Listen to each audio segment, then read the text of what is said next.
الحمدللہ رب العالمین والصلاة والسلام علی سید الانبیاء والمرسلین وعلی آلہ واصحابہ اجمعین الی یوم الدین۔ الحمدللہ آج 27 اگست 2023 کو سنڈے کے دن ہمارا یہ پبلک سیشن نمبر 109 منعقد ہونے جا رہا ہے۔ آپ کے سوالات ریئل ٹائم یہ پرچیوں کی شکل میں میرے پاس آ چکے ہیں، انشاءاللہ انہیں میں بعد میں ڈسکس کروں گا۔ پہلے ایک کرنٹ ایشو جو آج کل پاکستان کے مین سٹریم میڈیا کی بھی زینت بنا ہوا ہے اور سوشل میڈیا کے اوپر تو کافی دل دہلا دینے والی انفارمیشن سامنے آ رہی ہیں، اور وہ ہمارے صوبہ سندھ کے اندر رانی پور ایک جگہ ہے، وہاں پر ایک پیر صاحب ہیں اسد شاہ کے نام سے، ان کے گھر میں جو ظالمانہ قتل ہوا ایک کام کرنے والی بچی کا، فاطمہ جس کا نام تھا، بمشکل اس کی 10 سال عمر تھی۔ گھر والوں نے پیر صاحب کی خدمت کے لیے چھوڑا ہوا تھا، ظاہر ہے کہ جہالت عام ہے، اس طرح بچیاں لوگوں کے گھروں میں چھوڑنا خدمت کرنے کے لیے نہ تو یہ شرعی اعتبار سے حلال ہے اور نہ پاکستان کے قانون کے مطابق یہ حلال ہے۔ لیکن آپ کو پتہ ہے کہ ہم لوگ نہ دنیا کے ساتھ مخلص ہیں، نہ دین کے ساتھ، نہ اپنی آخرت کے ساتھ۔ صدیوں سے استحصال ہو رہا ہے غریب عوام کا، ان کی غربت اور جہالت دونوں کا فائدہ اٹھایا جاتا ہے، اور یہ جو پیر طبقہ ہے بالخصوص، ان کے علاوہ بھی وڈیرے، بڑے بڑے جاگیردار، پیسے والے لوگ صدیوں سے غریب لوگوں کا استحصال کرتے آئے ہیں۔ اسی کی ایک نمائندہ مثال یہ رانی پور والا واقعہ ہے۔ میڈیا کے ذریعے آپ کو کافی زیادہ تفصیلات اس کی معلوم چل گئی ہوں گی، میں ظاہر ہے کہ اس لیول پہ اتر کے تو وہ ساری گفتگو نہیں کر سکتا، وہ آپ کو آلریڈی معلوم ہے۔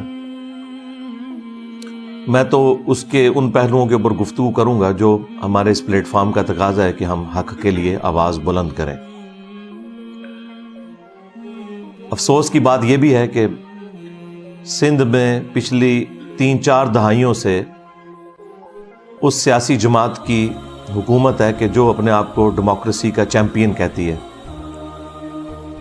اور اپنے زوم میں وہ کارل مارکس کے نظریات کو آگے لے کے چلنا چاہتے ہیں،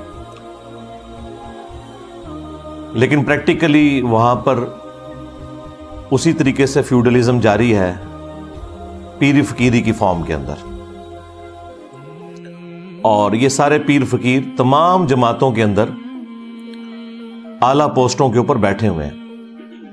حکومتیں جب بنتی ہیں، خواہ وہ پیپلز پارٹی کی حکومت ہو، مسلم لیگ کی ہو یا پی ٹی آئی کی ہو، آپ کو وہی چہرے نظر آئیں گے، ان کے اپنے معاملات اسی طریقے سے چل رہے ہیں۔ ہاں، صرف ٹی وی میں تقریر کرنے کے لیے، جلسوں میں بنیادی انسانی حقوق کی آواز اٹھانے کے لیے آپ کو یہ سرگرم نظر آئیں گے، لیکن پریکٹیکلی ان کی اپنی زندگیاں ان تمام چیزوں سے آ رہی ہیں، بلکہ یہ اس پورے سسٹم کے بینیفیشری ہیں کہ یہ غریب لوگوں کا اور جاہل لوگوں کا استحصال کر رہے ہیں۔ خود دیکھیں کہ ان کی اولادیں کتنی پڑھ لکھ گئی ہیں، دوسرے ملکوں سے پڑھ کے آئی ہوئی ہیں، لیکن اپنے علاقوں میں نہ بلوچستان کے اندر اور نہ سندھ کے اندر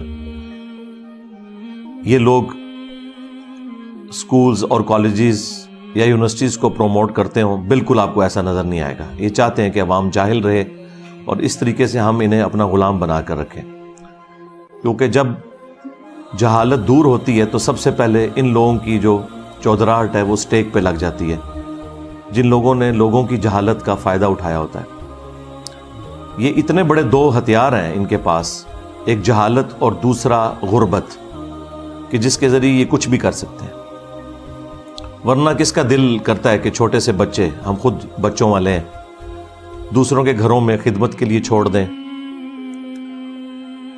اور اس کے بعد کہ جب اس طرح کی چیزیں بھی باہر نکلتی ہیں, لوگ کہتے ہیں آج کل کے پیر فقیر جو ہیں وہ راہ راست سے ہٹ گئے ہیں, اس لیے واقعات آ رہے ہیں. ان سے پہلے بھی جتنے لوگ ہیں وہ اسی قسم کے تھے. پہلے سوشل میڈیا نہیں تھا, ویڈیوز نہیں بنتی تھیں, خبریں باہر نہیں نکلتی تھیں, لوگ ڈرتے تھے بات کرتے ہوئے کیونکہ پورے خاندان غائب کروا دیے جاتے تھے. کس وجہ سے؟ کہ اگر کوئی حق کے لیے آواز بلند کرے, حکومتوں میں بیٹھے ہوئے لوگ انہی پیروں فقیروں کے جاگیرداروں کے بینیفیشری ہوتے تھے اور یہ ان کے بینیفیشری ہوتے تھے.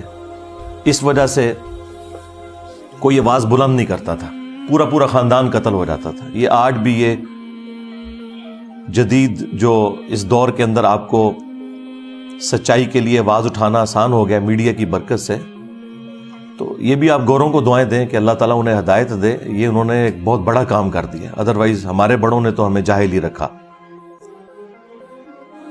اب اس طرح کی صورتحال کے اندر سب سے پہلے تو میں ایجوکیٹ کروں گا مسلم عوام کو کہ آپ کب تک اپنے مذہبی پیشواؤں کے ہاتھوں, جاگیرداروں کے ہاتھوں, پولیٹیشنز کے ہاتھوں اس طرح یرغمال بن کے رہیں گے.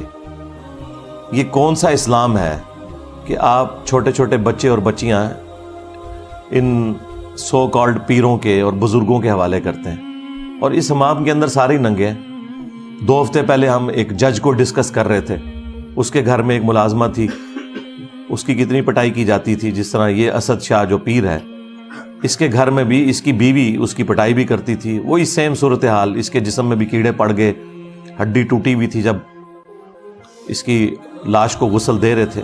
لیکن وہ غریب طبقہ تھا, خاموش ہو گیا, اور انہیں دبا کر ان لوگوں نے یہ بیان دینے پر مجبور کیا کہ یہ بیماری کی وجہ سے مری ہے. اور وہاں کے ڈاکٹرز بھی ساتھ ملے ہوئے ہیں, پولیس بھی ساتھ ملی ہوئی تھی.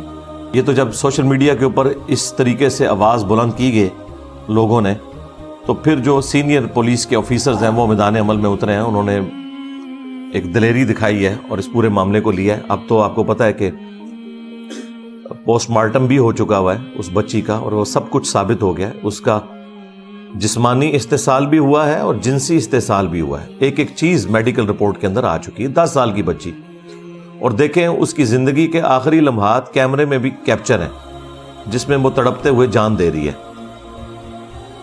پہلے اس کی ورڈک آئی تھی کہ ہم تو بڑے نیک لوگ ہیں, ہم تو اپنے ملازمین کو بھی اپنے ساتھ اپنے کمرے میں سلاتے ہیں کیونکہ گرمی ہوتی ہے, اور کیمرے ہم نے اسی لیے لگائے ہوئے ہیں کہ تاکہ یہ ملازمین چوری نہ کریں. اور بقول پیر کے کہ وہ ویڈیو ہم نے خود عام کی تھی یہ بتانے کے لیے کہ یہ اپنی نیچرل ڈیتھ مری ہے, یہ بیمار تھی, اور میڈیکل رپورٹ بھی جعلی بنوا لی انہوں نے. وہ تو جب اس کی لاش کا پوسٹ مارٹم ہوا ہے تو سارے معاملات کھل گئے کہ سب کے سب لوگ ملے ہوئے تھے, چاہے پولیس ہو, خواہ ڈاکٹرز ہوں, اور خواہ ان کے اپنے مریدین ہوں. حتیٰ کہ وہ جو کچے کے علاقے کے ڈاکو ہیں وہ اب ویڈیوز بنا کے یہ کہہ رہے ہیں کہ ہمارے پیر صاحب کے بارے میں جس نے بھی کوئی گفتگو کی ہم اسے نہیں چھوڑیں گے. یعنی ڈاکو بھی ان کی سپورٹ میں نکلا ہے. یہ ان کی فضیلت کے لیے کافی ہے یہ بات. وہ صحافیوں کو, پولیس کو, میڈیا کے لوگوں کو دھمکیاں لگا رہے ہیں. تو یہ سارے ایک دوسرے کے بینیفیشری ہیں کیونکہ یہی وڈیرے اور پیر انہیں پالتے ہیں ڈاکوؤں کو, اور ان کے ذریعے عوام کے اوپر اپنی دھاک بٹھا کے رکھتے ہیں, اور وہ ان کے لیے کام کرتے ہیں. بہرحال اس وقت میڈیا کے اندر جتنی اس کی آواز بلند ہوئی ہے اور جس طریقے سے ٹیک اپ کیا ہے ہماری پولیس نے اور باقی اداروں نے, تو مجھے لگ رہا ہے کہ انشاءاللہ یہ منطقی انجام تک معاملہ پہنچے گا. اور وہ تو جیل کے اندر ہے, اس کی بیوی غائب ہے, پری ریسٹ بیل لی ہوئی ہے, لیکن ظاہر ہے کہ وہ بیل تو خارج ہو جائے گی, وہ زیادہ عرصہ نہیں بیل رہتی. جس طرح وہ جج کی وائف کی بھی فارغ ہو گئی تھی اور وہ بھی اندر ہے, جج کو بھی اس کو نوکری سے فارغ کر رہے ہیں. اس کے ساتھ بھی اب اس طرح کا معاملہ انشاءاللہ مستقبل میں ہوگا. شواہد کی بنیاد کے اوپر لگ رہا ہے کہ یہ اب بچنے والا نہیں انشاءاللہ تعالی. تو میں عوام الناس سے ریکویسٹ کر رہا تھا کہ آپ لوگ بھی ان کے ہاتھوں یرغمال نہ بنیں. خدا کے لیے اپنے دین کی حفاظت کریں, اپنی آخرت کی حفاظت کریں, اپنی اولاد کی حفاظت کریں. یہ مذہبی پیشوا اور جو امیر لوگ ہیں ہمیشہ سے استحصال کرتے ہیں. ہم تو یہ آج باتیں کر رہے ہیں، آج سے 700 سال پہلے حافظ ابن کثیر جنہوں نے تفسیر ابن کثیر لکھی 774 ہجری میں وہ فوت ہوئے ہیں، اور آج چل رہی ہے 1445 ہجری، تو آلموسٹ 700 سال پہلے انہوں نے قرآن کی تفسیر بھی لکھی۔ تفسیر ابن کثیر کے نام سے پوری دنیا میں اہل سنت کے ہاں ایک مین تفسیر مانی جاتی ہے، اگرچہ اس میں کچھ کمزوریاں بھی ہیں، لیکن اوورال ایک بہت اچھی تفسیر ہے۔ اور پیرلل میں انہوں نے تاریخ ابن کثیر بھی لکھی، عربی میں اس کا نام البدایہ والنہایہ ہے، لیکن اردو میں تاریخ ابن کثیر کے نام سے مشہور ہے۔ اس میں انہوں نے اپنے زمانے کے لوگوں کے بارے میں لکھا ہے، اور کیٹاگوریکل انہوں نے مینشن کیا ہے کہ جتنے حکمران ہیں، بادشاہ، حکومتی عہدے داران، علماء، فقہاء، بزرگان دین کی انہوں نے فضائل لکھے ہوئے ہیں۔ اس میں میری ویڈیو سے متاثر نہیں ہوئے تھے ابن کثیر، انہوں نے ان ساروں کے نام لکھ کے کہا کہ یہ سب کے سب لوگ یہ بچوں کے ساتھ منہ کالا کرنے کے مرض کے اندر مبتلا ہیں، سوائے جن کو اللہ بچا لے۔ اچھا، اور یہاں ترجمہ کرنے والوں نے نا بڑا گول مول کر کے ترجمہ کیا ہے اس کو تو انہوں نے کہا کہ جی دنیا میں ایسے لوگ موجود ہیں جو یہ کرتے ہیں، دنیا میں۔ اچھا، اس کے بعد جو انہوں نے لکھا وہ جملے انہوں نے عربی میں تو لکھے ہوئے تھے، اردو میں سے ترجمے میں سے ہی نکال دیے۔ حافظ ابن کثیر نے لکھا کہ ماں باپ کی یہ ذمہ داری ہے کہ وہ اپنے بچوں کی پہنچ سے ان بزرگان دین کو دور رکھیں، یہ لکھا ہوا تھا انہوں نے، یہ انہوں نے نکال دیا کیونکہ پورا مدرسہ سسٹم اس کے اوپر چل رہا تھا۔ تو یہ صرف پیر فقیر یا علماء کا مسئلہ نہیں، سب کا ہی مسئلہ ہے، لیکن ٹارگٹ دیندار طبقہ اس لیے زیادہ ہوتا ہے کہ وہ کسٹوڈین ہے، وہ کہتے ہیں ہم ٹھیکیدار ہیں دین کے۔ تو بھائی چوپڑیاں نالے دو اس طرح نہیں ہو سکتا، دونوں جہانی مٹھے باہو، آپ کہیں جی میں دونوں چیزیں پیرلل میں ساتھ لے کے چلوں، اس طرح نہیں ہوگا۔ اگر آپ دنیا میں عزت کلیم کر رہے ہیں قرآن و سنت اور دین کے نام کے اوپر، تو اب جب آپ ایکسپوز ہوں گے تو آپ کے ساتھ ذلت والا معاملہ بھی دوہرا ہوگا، کیونکہ آپ نے عزت اس کی بنیاد پہ کمائی ہوئی تھی۔ اب یہ تو عوام کے لیے میرا ایک میسج تھا، بلکہ ہماری تو پوری کی پوری دعوت عوام کو ایجوکیٹ کرنے کی ہے۔ رہ گئے یہ پیر فقیر طبقہ یا علماء کا طبقہ، ان کے لیے بس میں اتنا ہی کہوں گا، ان میں جو اچھے لوگ ہیں ان کو چاہیے کہ فرنٹ سے لیڈ کریں، اور جو ان کے اندر یہ کالی بھیڑیں گھسی ہوئی ہیں، بلکہ یہ کالی بھیڑوں میں جو 2-3 سفید ہیں وہ ان کالی بھیڑوں کو ایکسپوز کریں، یہ ساری کالی ہیں الا ماشاء اللہ۔ لیکن اکا دکا لوگوں کے سوا آپ کو کسی کا بیان نظر نہیں آئے گا، بڑے لوگوں میں سے تو کسی کا بیان نہیں ہے، کسی پیر کا، کسی بڑے مفتی کا کوئی بیان آپ کو نظر نہیں آئے گا جو ان کے ہیڈز ہیں کہ وہ اس طرح کے واقعات کو کنڈیم کریں، خصوصاً اب جب واقعہ آیا تو سامنے ان کا بیان آنا چاہیے۔ ویسے تو یہ چھوٹی چھوٹی بات کے اوپر جو ہے وہ سڑکوں کے اوپر نکل آتے ہیں، روڈز بلاک کر دیتے ہیں، احتجاج کرتے ہیں، دھرنے دیتے ہیں۔ اب یہ کہاں مر گئے ہیں؟ نہیں نظر آ رہے، کیونکہ اگر وہ سامنے نکلیں گے تو وہ بتائیں گے بھائی آپ لوگ بھی تو یہی کچھ کر رہے ہو، ایک دوسرے کے یہ سمجھ لیں جنہوں کہنا ہے پنجابی کاڑے نے، ایک دوسرے کی اصلیت ان کے اوپر ایکسپوز ہوئی ہے، سیدھی سی بات ہے۔ ہمیں تو یہی لگ رہا ہے، کدھر یہ بڑے سامنے آئے نا، یہ جو کہتے ہیں جی نہیں وہ اصلی پیر بھی ہوتے ہیں، جی جعلی پیر بھی ہوتے ہیں، ڈبا پیر بھی ہوتے ہیں، چلو جی جڑے اصلی نے سامنے آؤ، نہیں آ رہے، یہی کچھ ہی ہے سب کچھ الا ماشاء اللہ۔ تو ان کے لیے تو یہ میسج ہے، باقی جو ان میں کالی بھیڑیں ہیں جو زیادہ تر ہیں، انشاءاللہ اللہ تعالیٰ انہیں عذاب دے گا، ان کے لیے تو ہماری دعا ہے کہ اللہ تعالیٰ انہیں ہدایت دے، اگر ہدایت نہیں ہے تو تباہ و برباد کرے، اس دنیا کو پاک کرے ان لوگوں سے۔ اس کے بعد جو ہماری حکومت میں بیٹھے ہوئے لوگ ہیں، چاہے وہ پولیٹیشنز ہوں، ریاستی اداروں کے لوگ ہوں، ان سے بھی میں کہوں گا کہ آپ لوگ اس طرح کے معاملات کے اوپر سینسٹیو ہو کر، یہ سمجھتے ہوئے کہ یہ بچے ہمارے ہی بچے ہیں، اگر آپ کے بچوں کے ساتھ کوئی ایسا معاملہ ہوتا تو آپ لوگ کیا کرتے؟ آپ لوگ ان تمام معاملات کے اندر ان بچوں کو اپنا بچہ سمجھتے ہوئے ٹیک اپ کریں اور نہ دن دیکھیں اور نہ رات، اور ان معاملات کو فوراً منطقی انجام تک پہنچائیں اور میڈیا کے ذریعے عوام کو اپڈیٹ رکھیں اگر آپ آنے والی نسلوں کو بچانا چاہتے ہیں، نہ کہ یہ کہ آپ ان کی پشت کے اوپر کھڑے ہوں ان لوگوں کو سپورٹ کرنے کے لیے۔ جوڈیشری بھی سو موٹو کوئی اس طرح کے معاملات میں نہیں لے رہی ہوتی، باقی معاملات میں لے رہے ہوتے ہیں۔ اس وقت بھی سپریم کورٹ کے اندر 54,000 سے زیادہ پٹیشنز پڑی ہوئی ہیں، کیس پینڈنگ ہیں جو انہوں نے فیصلے کرنے ہیں۔ لیکن یہ فیصلے کیا کرتے ہیں کہ عمران خان کو ضمانت دینی ہے یا نہیں دینی، نواز شریف کے کیس ختم کرنے ہیں یا نہیں کرنے۔ رات کو یہ اپلیکیشنیں دیتے ہیں، صبح لگ جاتی ہیں، اور باقیوں کے کیسز سالوں سے لائن میں لگے ہوئے ہیں۔ مہینوں ہفتوں کی میں بات نہیں کر رہا، سپریم کورٹ میں 4 سال 5 سال 10 سال کیس نہیں لگتا کہ جی آپ کا تو نمبر ہی نہیں آیا۔ تو نمبر یہ ان لوگوں کے لگا رہے ہوتے ہیں کیونکہ سارے ایک دوسرے کے بینیفیشری ہیں، ایک دوسرے کو سپورٹ کرتے ہیں۔ شکلیں بدلتی ہیں، کرتوت سب کے ایک جیسے ہی ہوتے ہیں۔ ہاں، کچھ کے آپ کو شروع میں نہیں پتا چلتے، بعد میں پتا چل جاتے ہیں، اور کچھ کے آپ کو اوپنلی پتا چل جاتے ہیں، اس لیے آپ لوگ فرق کرتے ہیں۔ ہمیں تو اندازہ ہے کہ یہ پورے کا پورا سسٹم ہی اتنا بگڑ چکا ہے کہ اس کے اندر اب اتنی جلدی اصلاح ممکن نہیں ہے۔ تو حکومتی جو لوگ ہیں انہیں بھی یہ معاملات دیکھنے کی ضرورت ہے۔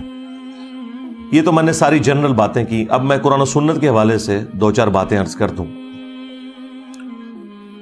سورۃ المائدہ میں اللہ تعالیٰ نے سورۃ النساء کے اندر واضح طور پر حکم فرمایا کہ اے اہل ایمان،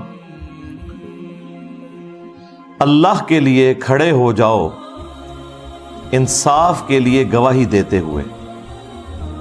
اور سورہ نساء میں تو یہاں تک آیا کہ اگر تمہیں اپنی جان کے خلاف گواہی دینی پڑے، اپنے ماں باپ کے خلاف، رشتہ داروں کے خلاف گواہی دینی ہے اور سچائی کے لیے کھڑے ہونا ہے۔ اس طرح کے سارے معاملات کے اندر بھی جو لوگ گواہ ہیں انہیں پتہ ہے کہ ریئل ٹائم کیا ہوا ہے، انہیں بالکل گواہی دینے میں کوئی آر محسوس نہیں کرنی چاہیے اور دلیری سے گواہی دینی چاہیے۔ اس کے بعد اللہ تعالیٰ نے سورۃ المائدہ میں ایسے لوگوں کی جو سزا ہے وہ بھی بیان فرمائی ہے کہ ہم نے بنی اسرائیل کے لیے بھی یہ طے کر دیا تھا اور اس شریعت کے اندر بھی کہ جان کے بدلے جان، آنکھ کے بدلے آنکھ، ناک کے بدلے ناک، کان کے بدلے کان، دانت کے بدلے دانت، اور ہر زخم کے بدلے اس لیول کا زخم لگایا جائے اس ظالم کو کہ جس نے مظلوم کے ساتھ یہ سارا معاملہ کیا۔ اس طرح کے جتنے واقعات رپورٹ ہوتے ہیں، جو تکلیف ان لوگوں نے ان بچوں کو دی ہوتی ہیں، یہ ساری تکلیف انہیں دینی چاہیے اور اعلانیہ دینی چاہیے۔ سورۃ النور میں بھی آیا نا کہ بدکاری کی سزا کو ویٹ کرے گا مسلمانوں کا ایک گروہ تاکہ باقیوں کے لیے ڈیٹرنس ہو جائے۔ یہ چھپا کے سزائیں نہیں ہونی چاہیے بلکہ اعلانیہ ہونی چاہیے۔ اس کے بعد سورۃ المائدہ ہی میں اللہ تعالیٰ نے فرمایا کہ جو فساد فی الارض کرنے والے لوگ ہیں، یہ فساد فی الارض کرنے والے لوگ ہیں، اس طرح کے لوگ جو غریبوں کے ساتھ یہ ظلم والا معاملہ کرتے ہیں، یہ جو فساد فی الارض کرنے والے لوگ ہیں، ان کی سزا یہ ہے کہ ان کے مخالف سمت کے ہاتھ پاؤں کاٹ دیے جائیں اور انہیں سولی دے دیا جائے۔ پبلکلی یہ سارے کا سارا معاملہ ان کے ساتھ کیا جائے تاکہ باقی لوگوں کے لیے ڈیٹرس بنے۔ اس طرح کے جتنے بھی پیر فقیر لوگ ہیں یا حکومتی عہدے داران ہیں جو اس طرح کے معاملات کے اندر ملوث ہیں، ان کو اس قسم کی سزائیں ہونی چاہیے۔ اور یہاں تو قتل والا معاملہ بھی اس میں ایڈ ہو گیا، وہ تو بہت ہی سینسٹیو ایشو ہے۔ سورۃ المائدہ میں ہی اللہ تعالیٰ نے فرمایا کہ بس 2 استثناء ہے، ایک جان کے بدلے جان یعنی قتل کے بدلے قتل، اور دوسرا فساد فی الارض۔ ان 2 کیسز میں تو کسی کی جان لی جا سکتی ہے اور وہ بھی جوڈیشری کے تھرو، ہر شخص قانون ہاتھ میں نہیں لے گا۔ اس کے سوا جس نے کسی ایک جان کو بھی قتل کیا گویا اس نے پوری انسانیت کا قتل کر دیا. اور پھر اللہ تعالیٰ نے فرمایا جس نے ایک جان کو بچایا گویا اس نے پوری انسانیت کو بچا لیا. پوری انسانیت کو کیسے بچا لیا؟ ڈیٹرنس کی وجہ سے. اگر قاتل کو یہ پتا ہو کہ مجھے سزا ملے گی تو وہ قتل سے باز آئے گا. اور یہ اسے کیسے پتا چلے گا؟ جب اس طرح کی حرکت کسی اور نے کی ہوگی اور اس کی سزا اس نے ویٹ کی ہوگی. 10 سال کی بچی اس کے ساتھ جسمانی اور جنسی زیادتی کرنے کے بعد قتل کیا گیا ہے نعوذ باللہ. اور میڈیکل رپورٹ بھی پھر اس کی خراب بنوائی گئی ہے اور گھر والوں کو بھی دبکا دیا گیا. یہ حالت ہے اس ملک کی. اس میں معافی معاملہ ہونا ہی نہیں چاہیے. اس طرح کا جو قتل ناحق ہے ایک مؤمن کا، اس کے بارے میں تو سورۃ النساء میں آیا کہ ہمیشہ کی جہنم ہے سزا. جی ہاں، ہمیشہ کی جہنم. اور اس کو سپورٹیو وہ حدیث بھی ہے ابو داؤد کی کہ اللہ تعالیٰ قیامت کے دن یا تو شرک معاف نہیں کرے گا یا قتل ناحق کو معاف نہیں کرے گا، باقی ہر گناہ معاف کر دے گا جس کے لیے چاہے گا. یہ 2 گناہ ایسے ہیں کہ جن کے بارے میں اللہ تعالیٰ کا سٹانس بہت سخت ہے. اب اس میں سورہ النساء کے اندر اللہ تعالیٰ نے ایک آپشن رکھا ہے کہ اگر مقتول کے ورثاء معاف کرنا چاہیں تو وہ کر سکتے ہیں، اور اسی کی پلی پھر لے کے یہ سارے لوگ اینڈ پہ چھوٹتے ہیں. آج تک جتنے لوگ چھوٹے ہیں، لیکن انہیں یہ پتہ نہیں ہے اس کیٹیگری میں فال نہیں کرتی. یہ فساد فی الارض ہے اور اس کی سزا جو ہے وہ اسٹیٹ نے دینی ہے. اگر مقتول کے ورثاء معاف بھی کر دیں تب بھی جو ڈیٹرنس پھیل گئی ہے عوام الناس کے اندر، جو لوگ گھروں میں بیٹھے ہوئے سہم گئے ہیں، جن کے بچے ہیں، ان کے دل سے خوف کون کم کرے گا؟ اس کے لیے پھر یہ ہے کہ اسٹیٹ فرنٹ سے لیڈ کرے گی اور فساد فی الارض کی سزا ان لوگوں کو دی جائے گی. یہ بالکل نہیں چھوٹ سکتے. اسی لیے اللہ تعالیٰ نے قرآن پاک میں باقی گناہوں کے معاملے میں تو معافی کی روش اختیار کرنے کا حکم دیا، حقوق العباد کے معاملے میں بھی کہ ایک دوسرے کو معاف کر دیا کرو. لیکن قتل ناحق ایک ایسا گناہ ہے کہ جس کے بارے میں اللہ تعالیٰ نے قرآن پاک میں سورۃ البقرہ میں فرمایا وَلَكُمْ فِي الْقِصَاصِ حَيَاةٌ يَا أُولِي الْأَلْبَابِ. قتل کے بدلے میں، قتل کرنے میں انسانیت کی زندگی چھپی ہوئی ہے اے عقل مندو، تاکہ تم ڈر جاؤ. یعنی ڈیٹرنس اسی میں ہے کہ جس قاتل نے قتل کیا اس کے بدلے میں اس قاتل کو قتل کروایا جائے اور معافی کی روش اختیار نہ کی جائے. یہ قرآن کا اسلوب بھی نہیں ہے کہ آپ قاتل کو معاف کریں. حتیٰ کہ بخاری اور مسلم دونوں میں حدیث موجود ہے کہ قیامت کے دن سب سے پہلے قتل کے مقدمے کا فیصلہ ہوگا. سب سے پہلے قتل کے مقدمے کا.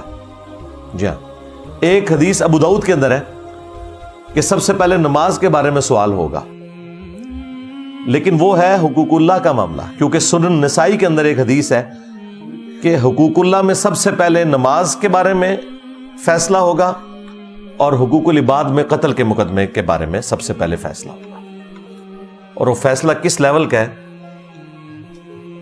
کہ ابو داؤد کے اندر حدیث موجود ہے کہ مقتول قیامت کے دن اپنے قاتل کو الٹ ہوگا. یہاں تو قاتل نے قتل کیا تھا نا، وہاں پہ جو قتل ہوا وہ شخص ہے وہ اپنے قاتل کو پیشانی کے بالوں سے پکڑے گا،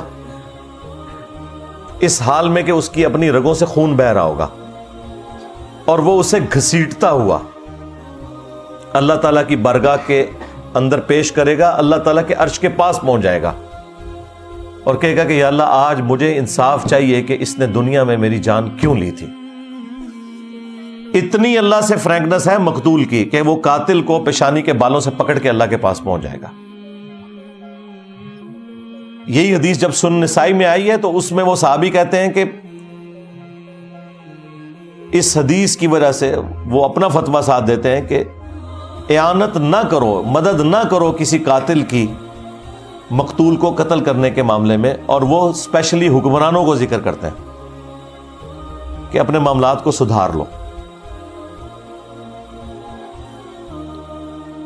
صحیح بخاری کے اندر ایک حدیث ہے، اس کو سپورٹیو حدیث ترمذی میں ہے. ترمذی والی حدیث کے اوپر تو کلام ہے بعض محدثین کا، لیکن اس کے الفاظ بہت خطرناک ہیں. میرے نزدیک تو وہ روایت بخاری کی وجہ سے مضبوط ہو جاتی ہے. ترمذی میں الفاظ ہیں کہ اگر زمین و آسمان کی ساری مخلوقات مل کے ایک مومن کو قتل کرتے ہیں تو اللہ تعالیٰ پوری کائنات کو جہنم میں پھینک دے گا اس ایک مومن کے قتل کے بدلے میں۔ جامعہ ترمذی میں جو یہ حدیث ہے، اس کو سپورٹو جو بخاری کی حدیث ہے، اس میں الفاظ ہیں کہ سیدنا عمر کے دور میں جب ایک قتل کا مقدمہ آیا تو سیدنا عمر نے کہا کہ اگر یہ پورا گاؤں بھی اس ایک بندے کو قتل کرنے میں شریک ہوتا تو میں سب کو قتل کروا دیتا، ایک بندے کے قتل کے بس۔ جامعہ ترمذی میں اور سنن ابن ماجہ میں حدیث ہے، نبی علیہ السلام نے فرمایا کہ اے کعبہ تیری خوشبو بہت اچھی ہے لیکن ایک مؤمن کی حرمت اللہ تعالیٰ کے نزدیک تجھ سے بھی بڑھ کر ہے۔ اور جامعہ ترمذی میں حدیث ہے کہ نبی صلی اللہ علیہ وآلہ وسلم نے فرمایا کہ اللہ تعالیٰ کے نزدیک ایک مؤمن کا قتل کرنا اس سے بڑا گناہ ہے کہ کوئی شخص پوری دنیا کو تباہ و برباد کر دے۔ اب پوری دنیا کے اندر سب کچھ آتا ہے، سارے بزرگان دین، ان کے مزارات اور کعبہ شریف، سب کچھ کوئی برباد کر دینا، حرمت کی ساری جگہ ختم کر دے، اس سے بڑھ کر جرم ہے ایک مومن کا قتل۔ اور یہ صرف بات مومن تک نہیں ہے، صحیح بخاری میں حدیث ہے جس نے ایک کافر کو بھی ناحق قتل کیا، جو مسلم سٹیٹ کے اندر ٹیکس دے کر عہد کی پاسداری کر رہا تھا، جزیہ دے کر رہ رہا تھا، تو اللہ تعالیٰ ایسے شخص کے اوپر جنت کو حرام کر دے گا، یہاں تک کہ وہ جنت کی خوشبو بھی نہیں پائے گا، جو کہ 40 سال کی مسافت سے آ رہی ہوگی۔ یعنی کافر کا ناحق قتل کرنے والا جنت میں جانا تو دور کی بات ہے، جنت کی خوشبو بھی نہیں پائے گا، تو مومن کا قتل تو پھر بہت بڑے لیول کی چیز ہے۔ لیکن یہ ساری کی ساری حدیثیں، آیات ہماری کتابوں میں لکھی رہ گئیں۔ پریکٹیکلی مسلمان اس وقت دنیا کے امن کے لیے ایک خطرہ ہی بنے ہوئے ہیں، تھوڑے سے ہیں، زیادہ تر مسلمان تو ایسے نہیں ہیں، لیکن وہ تھوڑے اتنے ڈومیننٹ ہیں کہ اس دنیا کو انہوں نے جہنم بنا دیا۔ پاکستان کو تو بنا دیا ہے جہنم، آپ کے سامنے ہے، نہ مسلمانوں کی جان مسلمانوں کے ہاتھ سے محفوظ ہے اور نہ نان مسلمز کی جان ان لوگوں کے ہاتھ سے محفوظ ہے۔ جب چاہتے ہیں، جس کے اوپر چاہتے ہیں چڑھ دوڑتے ہیں، اور ایک سمجھ لیں لا قانونیت والا معاملہ نظر آتا ہے۔ اس لیے میں نے قتل ناحق سے متعلق یہ ساری حدیثیں فی البدی بیان کی، اور یہ اتنی دفعہ میں نے بیان کی ہیں کہ وہ مطلب مجھے کوئی بیٹھ کے کوئی رٹا نہیں مارنا پڑتا۔ یہ آپ رات کو 12 بجے بھی اٹھا کے مجھ سے آیات اور احادیث سنیں، کیونکہ اس ملک میں تو آئے دن یہ احادیث ہمیں بیان کرنی پڑتی ہیں کہ خدا کے لیے بیسک ہیومن رائٹس کا کوئی خیال کریں، یہ دنیا کو رہنے کے قابل چھوڑیں، خواہ انڈیویجول لیول پہ ہو خواہ جماعتی لیول کے اوپر ہو، ایک دوسرے کی جان کی قدر کریں۔ اور اس میں میں آخر میں حکمرانوں کے لیے میسج ضرور دوں گا جنہیں بڑا شوق ہے پوسٹ حاصل کرنے کا، لیکن میں ببانگ دول کئی ویڈیوز میں کہہ چکا ہوں کہ حکمرانوں کی تو جہنم کنفرم ہے، الا ماشاء اللہ کو بچ جائے تو بچ جائے، حکمران نہیں بچتے۔ انہیں بڑی شیروانیاں پہننے کا اور بڑی ٹائیاں لگانے کا اور بڑے بیج لگانے کا شوق ہے، انہیں پتہ نہیں ہے کہ یہ پوسٹ کتنی خطرناک ہے۔ بخاری اور مسلم دونوں میں حدیث ہے کہ بدترین گڈریا وہ ہے جو کسی قوم کے اوپر گڈریا ہے، یعنی حکمران ہے، اگر اس نے انصاف نہ کیا تو وہ جنت کی خوشبو بھی نہیں پائے گا، خوشبو بھی نہیں پائے گا۔ ایک اور حدیث ہے بخاری اور مسلم میں، تم میں ہر شخص نگہبان ہے، اس سے اس کی رعیت کے بارے میں پوچھا جائے گا۔ پھر نبی علیہ السلام نے اسے کھولا اور فرمایا کہ ایک خاوند اپنی بیوی اور بچوں کے اوپر حکمران ہے، اگر ان کے ساتھ انصاف نہ کیا تو اس کی پکڑ ہوگی۔ ایک بیوی اپنے خاوند کے مال اور بچوں کے اوپر حکمران ہے، اس سے اس کے بارے میں پوچھا جائے گا۔ اور ایک حاکم وقت اپنی رعایا کے اوپر نگہبان ہے، اس سے اس کے بارے میں پوچھا جائے گا۔ کامیاب ہو گیا تو ہو گیا، ادروائز تو جہنم پھر پکی ہوگی۔ ہاں اگر کوئی اچھا حکمران ہے، اس کے بارے میں بخاری مسلم میں حدیث ہے کہ 7 لوگوں کو اللہ کے عرش کا سایہ ملنا ہے، ان میں سے پہلے نمبر پہ عادل حکمران ہے۔ ہاں وہاں پہ بھی مرتبہ اوپر ہے، لیکن یہ پھر آپ کو ڈھونڈنے سے بھی نہیں ملے گا کوئی، یہ بڑا مشکل کام ہے۔ اس لیے اگر پوسٹ سنبھالی ہے تو میرے بھائی ان پوسٹ کے تقاضے بہت زیادہ ہیں۔ ذمہ داری پھر یہ نہیں ہے کہ آپ نے پریویلیجز ہی لینے ہیں، نہیں، رسپانسبلٹی بڑھ جائے گی۔ اللہ کے حضور پھر کوئی چھڑوانے والا نہیں ہوگا، اگر آپ نے اپنی پوسٹ کے ساتھ انصاف نہیں کیا اور اپنے معاملات کو صحیح طریقے سے نہیں لے کر چلے. ہم تو حکمرانوں کو بار بار اس طرح کے معاملات کے اندر جھنجھوڑتے رہتے ہیں, چیزیں ہائی لائٹ کرتے رہتے ہیں, اور عوام الناس کو تو خیر مسلسل ایجوکیٹ کر رہے ہیں کہ اپنے معاملات کو سدھاریں, کسی کے اوپر آپ ڈپینڈنٹ نہ ہو, اپنے آپ کو ایجوکیٹ کریں. اس کے باوجود اگر اس طرح کے کوئی معاملات ہوتے ہیں تو پھر ہمیں اپنی غلطیوں کے اوپر بھی غور کرنا چاہیے. صلو علی محمد و آل محمد. اللہم صلی علی محمد وعلی آل محمد واصحاب محمد وازواج محمد وامت محمد اجمعین الی یوم الدین. آمین.